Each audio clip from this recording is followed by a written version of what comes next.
This is probably one of the weirdest and in some ways most disturbing stories that I uncovered.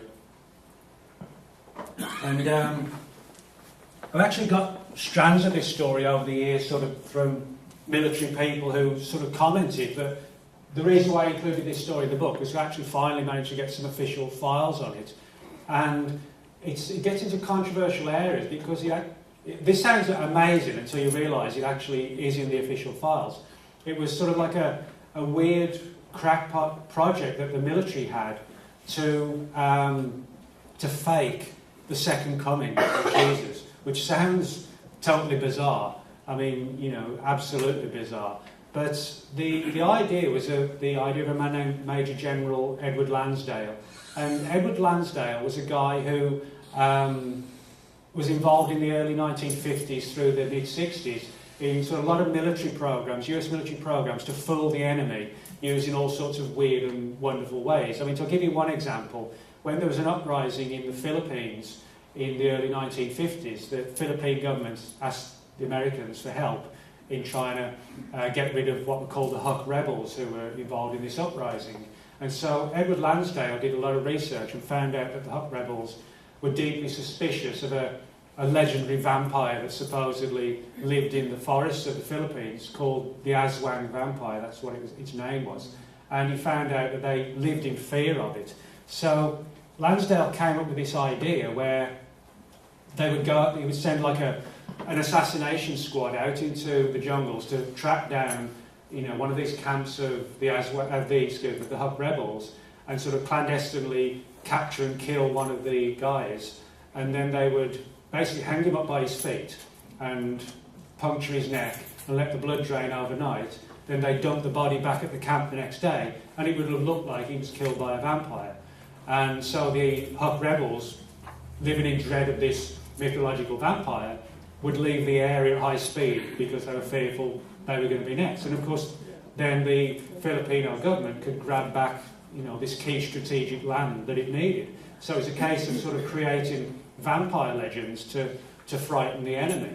And Lansdale came up with this similar scenario in 1960 when there were plans to try and oust Fidel Castro from Cuba. And Lansdale had this very weird idea to fake a second coming over the shores of the coastline of Cuba. What his basic idea was to do was, bear in mind the technology back then was sort of very rudimentary, the idea was to project images of the Virgin Mary and Jesus onto low-flying clouds, low-hanging clouds, kind of like that. So where you've got thick cloud line, kind of like, you know, when you see these cinema projectors that, or sometimes if you see the nightclubs around town, you can see the sort of light spinning around on the clouds. That was the scenario that he had in mind. And the CIA was planning on sort of remodelling an aircraft where the engines would be muffled and the crew would broadcast using loudspeakers, voices saying, "This is Jesus, you know, renounce Fidel Castro, and, you know, embrace the United States." That was basically the scenario he had in mind. But, I mean, it didn't work. I mean, you know, it was just like a crazy project again, you know, that you have to wonder where they'd come up with these things. But it was basically cancelled purely because of the logistics of, well, you know, who's to say we get out there and the clouds aren't going to disappear? Who's to say that, you know, they're not going to see the aircraft if the clouds start to sort of disintegrate? And what if there's not even anybody listening anyway? So it was shelved. But what's interesting is that they actually had sort of these roundtable discussions about how the military planned to deceive and manipulate public perception by faking ancient religious events or ancient prophecies about, you know, things like the second coming.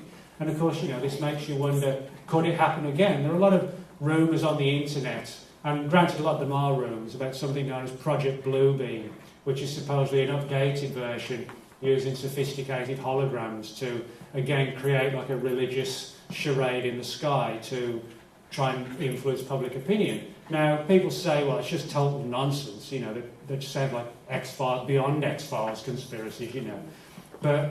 And maybe it is, but this particular project from 1960, the files have now been declassified, so we do know even the name of the person who planned it, Edward Lansdale. So in that sense, you know, it's like not just that the Pentagon has sort of looked into the mysteries of the past, but they've actually tried to utilise them in some fashion in the present as well.